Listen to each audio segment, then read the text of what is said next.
Hey everybody, so it's time for me to wrap up my July reading. I had a very, very nice reading month in July, full of amazing books that I cannot wait to tell you all about. So let's get started.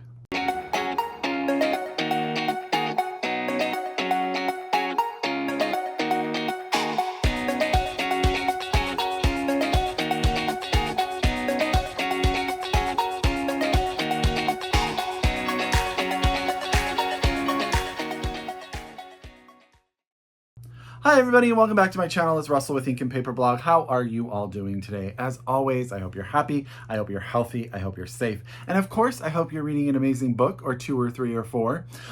There is some weather going on around the world right now. It has been warm in Northern California. I know that the rain is in the UK and it's August, all sorts of stuff going on, but I want to send good vibes to my Southern California friends who are dealing with their first hurricane watch this weekend, something that Southern California has never had to deal with before. So sending good, safe thoughts to everyone in Southern California right now. I had a very, very nice reading month in July, full of very different types of books. And I really cannot wait to tell you all about it. So get out your pen, get out your paper, get out your Goodreads, however you keep track of your TBR. If you are so able, please get these books from your local independent bookstore or have your library get you a copy as soon as possible. So as you know, every month I start with the book that I am saying was my favorite read of the month. Now, this was a tough month because I read a lot of really amazing books, but there is one book that sort of has stuck with me the most, and that is Barbara Isn't Dying by Alina Bronsky. This is out from Europa editions, and it's translated from the German by Tim Moore. I think if you are a fan of the book, A Man Called Ove, you will like this. It's in that same vein in a way. It's a little bit sadder, but this is the story of Walter. Walter wakes up one morning, recognizes that things aren't the way they are supposed to be. His wife has taken care of him for so long that he really doesn't know how to do anything for himself. But he wakes up, the coffee isn't made, and he finds his wife on the floor, puts her back in bed, and this is the start of an illness that she is having. And Walter has to come to terms with the fact that there is very little that he knows how to do in his life on his own. It starts with as much as making coffee. And the reason the book is so poignant is that Walter is dealing with and learning how to be an independent man very, very late in life, while ignoring the fact that his wife is very ill and is in bed and has been in bed for a very long time. And what happens is we get to see Walter's relationships with different people change as Walter changes. Starts with his children, who have sort of always felt like their father has been rather distant and not really involved in the day-to-day of life. And they sort of start to see a change in him there. They want to come in and help, but Walter, in not admitting that his wife is that ill, doesn't seem to want to understand why they need to be there. He meets a variety of characters. He talks to a variety of people about what he's going through. He learns to cook from an online chef, which is rather humorous. The book has a fantastic sense of humor, but underlying it all is the story of a man dealing with loss and dealing with how to say goodbye to someone who has been in his life. He is snarky and awful at times, but there's such sympathy in the way he is portrayed. I loved it. I absolutely loved it. So that's Barbara Isn't Dying by Alina Bronsky. This is out from Europa editions. Again, translated from the German by Tim Moore. The next book that I want to tell you about, I think I may have done it in a book haul, but I have read Countries of Origin by Javier Fuentes. This is out from Pantheon books. This is the story of a young man. His name is Demetrio. He is like 2007-ish. He's in New York City. He is a pastry chef at a very successful restaurant, and he is asked by the owner of the pastry shop that it's time for him to do something different. Or the owner of the restaurant says it's time for him to do something different, go to pastry school or sort of elevate his career. And we find out very quickly at the beginning that Demetrio is in the United States without papers. He does not have, he has a social security number, but it is not his, and he's been using it for years. So things sort of come to this this idea that he really can't go anywhere, but an opportunity at another restaurant, I believe in the Four Seasons, arises. He applies, he gets the job. Unfortunately, that's sort of his undoing as it becomes known that he doesn't have legal standing in the United States. So he has to return to Spain, where he came from when he was 16 years old, to America because his mother was very sick. Now he returns. This whole idea of returning home is ridiculous. The US is his home. This is where he has established his life. However, he takes this option to go back to Spain for 10 years and then he can return to the United States. On the plane, he meets a young man he sits next to from a very, very wealthy family, and the book sort of takes off from there. One of the main characters of this book is Madrid, Spain. It is beautifully depicted, the sort of what's going on in the city as far as like its architecture and its food and stuff is very beautiful. But it's very much about Demetrio, his relationship with this man who is a college student at NYU, his relationship to his family, how he sort of becomes part of that family, and things continue to change. Now, Demetrio and I can't remember, Jacobo, their relationship is very taut. Jacobo is like, his parents are very much wealthy in the political zeitgeist, and so he's not quite comfortable with who he is, and so their relationship is always very tumultuous. But it's really them coming to terms with what that means, and Demetrio trying to figure out what he wants. Does he just want the same life he had in New York City in Spain, or does he want to change something or do something different? I loved it. I thought it was beautifully written. I thought the relationships were complicated. I thought the characters were interesting, and yeah, I highly recommend it. So that's Countries of Origin by Javier Fuentes, out from Pantheon Books. Okay, then I read a graphic novel, and that is Boys Weekend by Mattie Lubchansky. I'm hoping, Mattie, that I'm doing that some justice. This is also out from Pantheon. Let me see if I can show you some of the artwork. Let's go towards the end because there's some really fun stuff that happens. I'll just do this. I'll just show you this. This is sort of the artwork that goes with it. So Mattie Lubchansky, I don't even know how to describe this crazy whack-a-mole graphic novel that I absolutely adored. Our main character is a trans woman who has been invited to a bachelor party on this imaginary sort of Las Vegas on steroids island that's very, very hyper masculine. Now, the main character has come out to her best friend from college as a trans woman. There's some difficulty there in sort of using the correct pronouns and sort of legitimizing the way that they feel about themselves from the friend group.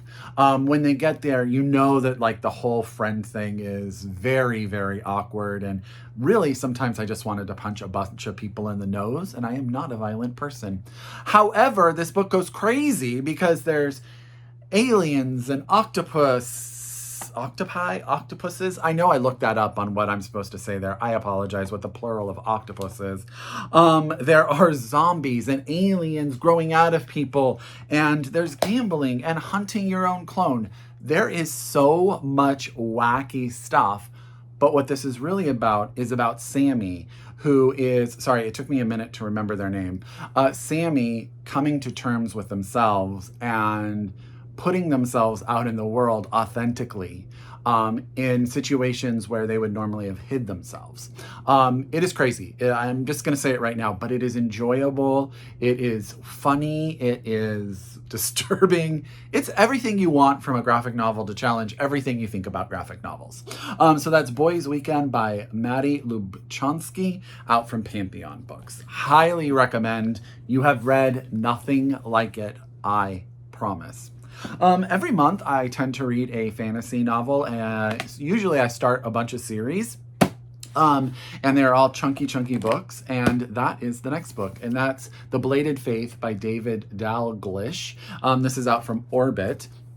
I have the first 3 of this series, and I adored this. So if you are looking for a new fantasy series to pick up, highly, highly recommend. This is the story of a world where there's an empire that has basically been taking over the entire world piece by piece. The novel starts on this little island that's having a celebration for their own god and goddess. When they are attacked by the empire, the king and queen are killed. The only surviving member is their son, who is sort of taken as a political prisoner. And one of the gods is killed and one gets away. The book then becomes about the rebellion against this empire on this tiny island nation. The prince is sort of used as a pawn until one day he gets away, and the rebellion decides to turn him into like this masked vigilante. I think they call him the vigilante. Hold on. Vagrant. They call him the vagrant. Who is fighting against this empire. And there are these powerful, very, very evil, scary sort of warriors that the empire has that are sort of almost juiced up on the life of others that no one can defeat. And we get to meet this vast variety of characters with all different abilities, and there's queer relationships, and there's, the sense of not feeling that you are worthy of the purpose of what people are asking you. It goes back and forth from the point of view of many of the characters. I was never, ever bored. The world building, I talk about this in all the fantasy novels I read. If it's too complicated, I'm not for me. The world building here is easy to understand, but fascinating and intricate. I have the second one actually beside my bed, ready to start. I will say I read this and listened to the audiobook as well, and the audiobook is also fantastic.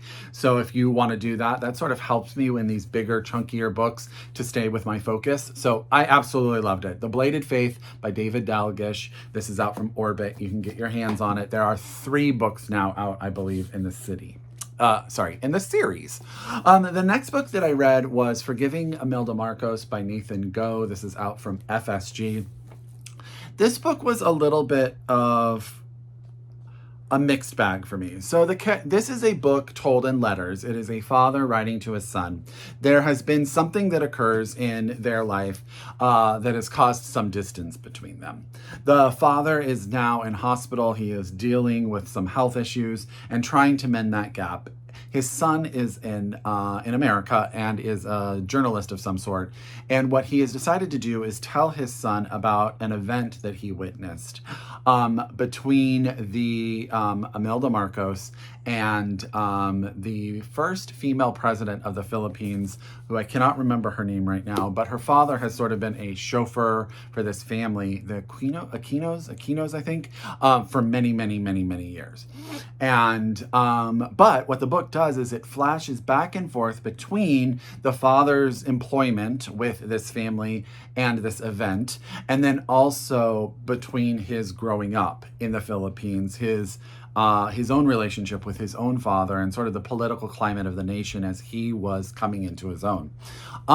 I really, really enjoyed the sections that were the flashbacks. I thought that Nathan Go developed a relationship between that father and son, and that character really sung for me. The way he paints the picture of the Philippines as this character is growing up, the hardships, the school, all of those pieces I really, really loved. I didn't get as invested in the sort of, I'm going to say modern time period piece, but when he was telling the story that he was trying to get his son, to give his son as a thank you, or sort of as apology, I think is more the word I'm looking for. I wasn't as invested in that part of the novel. I do think Nathan Go is a fantastic writer. I'm really excited to see what he does next. I think that there's a lot to really, really like in this book. Fathers, sons. If you like a epistolary sort of diary type writing, this book will be for you. Very, very talented writer. I just really loved one part of the book more than I liked the other part, but that doesn't say that it isn't worth a read. It is 100% worth you picking up. So that's Forgiving Imelda Marcos by Nathan Go, out from FSG. Okay.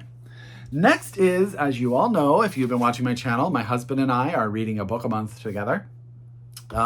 He is a sort of thriller horror reader. And so this month we read Reprieve by James Hahn Mattson, out from William Morrow. I actually bought this book at the bookstore because I thought it sounded good and was like, I recommended it. And he felt he was once again misled because this book is much more than just a thriller. But it takes place in Nebraska. The premise is there is this haunted house, like this full contact haunted house in the middle of sort of nowhere, Nebraska, where as a group of 4 people, you go through it. And if you can make it through all 5 rooms and find all of these envelopes, you get paid, I believe, $60,000 as a group. So at the start of the book, we find out that someone was murdered in this house and someone is on trial for it. And then we flash back and we learn the history of all of the characters that are involved in this house. We go to Thailand to meet a young man who becomes infatuated with his English teacher and does everything he can to return home. We meet a young woman who is moving. Her father has passed away, so she moves from the big city to this town of Nebraska, feels very, very disenchanted. And her cousin is there about to go to college, and she gets her cousin involved in this whole thing. She's obsessed with horror with this boy that she likes from when she's young. And so this idea of this interactive haunted house is like right up their alley. We learn about I can't tell you about them all, that would take this entire video, but all of the characters have a backstory. A lot of this book takes place in the past to get us to the present, but interspersed within it are a couple of things. One, the trial as it's going on. We get sort of interrogations of different people, but we also get interspersed these 4 characters going through the haunted house and what they deal with in each of these cells, as they're called. And those parts are rather trippy and gross and kind of horrifying. But this book is like literary horror, I don't even know if that really exists. Yes, it does. Devil House is also literary horror. That's the one that just pops into my head. But it's like more than that. It's really about people and relationships and promises and everything like that. I really, really like this. I did not expect to like it as much as I did. I think it is a very complicated book. If you can get past that, it is a little gruesome at parts. The author is very, very talented, and I'm very interested to see what James Hahn Mattson does next. So that's Reprieve, James Hahn Mattson, out from Monroe. Okay. 2 more books. A book that I think will actually speak to a lot of you. If you like historical fiction and you like sort of learning about cultures and history and all that, I have to recommend Loot by Tania James. And I'm sorry, I look at this and I think in my head one thing and then I say another. And I apologize. But Loot is out from Knopf, and it's really, really good. Audiobook is also fantastic. I do have a commute now when I drive to work sometimes. So I have been listening to some of my books while I read them on the commute. So I did listen to this audiobook as well. This book takes place at like the 18th century, the turn of the century, India. It starts with a young boy named Abbas. He is from a woodworking family. He gets plucked from his family to work for the Sultan with a French watchmaker to create an automaton, a moving sculpture of a tiger stomping on an English soldier for the Sultan for an event that's coming up. He sort of becomes infatuated with this Frenchman and the building and all of the innards. Now he's doing the woodwork, but the Frenchman is doing sort of like the sound and the movement of the mouth and all that kind of stuff. And he wants to be an apprentice. And that's where this book sort of takes off. This relationship, this automaton and this Sultan. Then the British take over, and lots of people die. The Sultan is killed, and Abbas winds up on a British ship trying to get to France because the French watchmaker had left just prior to the war. And then as he's on that British ship, he is then, they are attacked by a French vessel where he becomes sort of part of that vessel, sort of conscripted, and winds up in France where he wants to become a watchmaker. I don't want to spoil anything because if I say stuff, it could really ruin it. But this book is like historical fiction at its finest. We have strong characters, strong relationships, very intertwined histories, but also we learn a lot about India. We learn a lot about the British occupation of India. We learn about what happened to a lot of Indian artifacts and how they were sort of turned into historical museum pieces in parts of the country where they shouldn't have been. And we learn about Abbas and sort of who he is going to become. I really, really, really enjoyed it. So that's Loot by Tania James out from Knopf. Okay, last but not least is probably the book where I don't usually do a bunch of trigger warnings, but I will say this book has a lot going in on it. And it is a tough read in a lot of ways, but the author is very, very talented. So that's The Lookback Window by Dillon Hertz. This is the story of a young adult man who was sexually abused and sort of conscripted into prostitution as a young boy.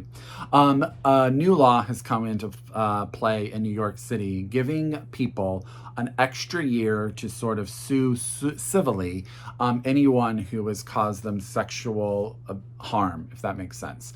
And this is coming up. This law is about to go into effect, and it is really effective. The main character's name is Dillon.